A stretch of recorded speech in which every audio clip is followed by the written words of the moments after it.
Hey guys, this is Natalie from Mopar Wholesale Parts, and today we're going to replace the battery on this remote key fob. This is how the battery comes in the package, and this is the new one we're going to replace and put it in here. Alrighty, so let's separate the key from the key fob and get our flathead. Put it in here to split the key fob in half. Oh wow, I almost stabbed myself. Okay.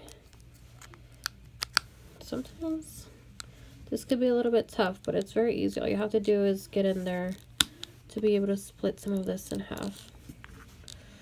Alrighty, I got it. So, perfect. Here it goes. This is the old battery. In there, it says positive side down. Can you see that? Perfect. We have the battery here with the plus sign that faces down in here. Once that is in there, you just put the key fob back together.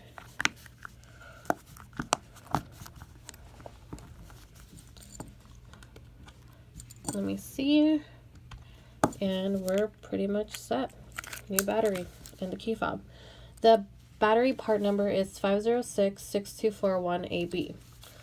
If you're unsure of the remote battery fitting your key fob, please do not be afraid to click the link below to contact us. Subscribe to our YouTube channel, Mopar Wholesale Parts. If you're interested in buying the remote battery from us, click the links below for our eBay and Amazon stores. And give us a follow on our Instagram page at Mopar Wholesale Parts. Thanks for watching.